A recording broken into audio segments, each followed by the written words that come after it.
Sister, మా అత్తయ్య గారిని రూమ్ కి షిఫ్ట్ చేస్తామని చెప్పారు. స్కానింగ్ కి తీసుకెళ్లారు. 10 minutes లో ఇక్కడికి తీసుకొచ్చేస్తారు. Okay sister, thank you. Okay అండి.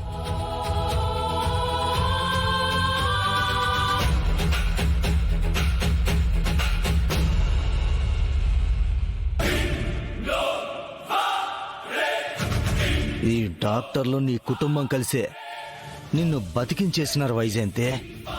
కానీ నేను బతికుండగా నిన్నట బతకనిత్తా. ఈ పొద్దు ఆసుపత్రి నుంచి బయటికి పోయేది నీ శవమే. నువ్వు పానాలతో మాత్రం బయటికి పోవమ్మే.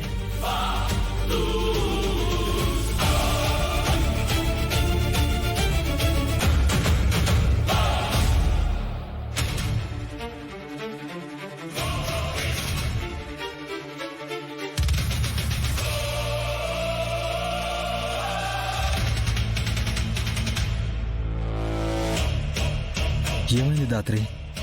దేని గురించి అంతలా ఆలోచిస్తున్నావు? రాయుడు బాబాయ్ గురించి కేదార్. ఆయన గురించా? ఆయన గురించి ఏం ఆలోచిస్తున్నావు? ఆయనే అత్తయ్య గారికి విషయం పెట్టారని మనకు తెలుసు. మనమందరం ఆయన మీద పీకల వరకు కోపంగా ఉంటామని కూడా ఆయనకు తెలుసు. అయినా కూడా ఆయన వెనక్కి ఎందుకు తిరిగొచ్చారు? ఎందుకు మనల్ని వెతుక్కుంటూ వచ్చారు? ఎందుకు మనతో కావాలని గొడవ పడుతూ ఇక్కడే ఉన్నారు? ఎందుకు దాత్రి? ఆయన పెట్టిన విషయం వల్ల అత్తయ్య గారు చనిపోయారో లేదో తెలుసుకోవడానికి వచ్చారు. ఒకవేళ అత్తయ్య బతికిపోతే మళ్ళీ చంపడానికి ప్రయత్నం చేయడానికి వచ్చారనిపిస్తుంది.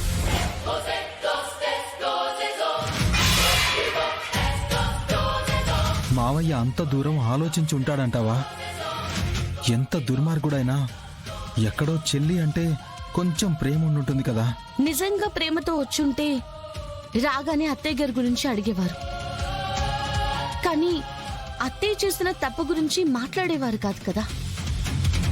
ఒకసారి ఆలోచించు కేదార్.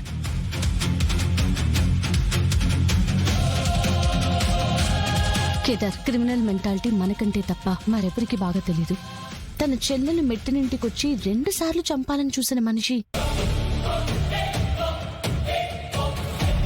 ఆయన అత్తయ్య గారి మీద పగపట్టారని తెలిసినా ఆయన్ని బెయిల్ ఇప్పించి బయటికి తీసుకొచ్చిన మరుక్షణం మళ్ళీ అత్తయ్య గారిని చంపాలని ఎలా ప్లాన్ చేస్తుంటారు?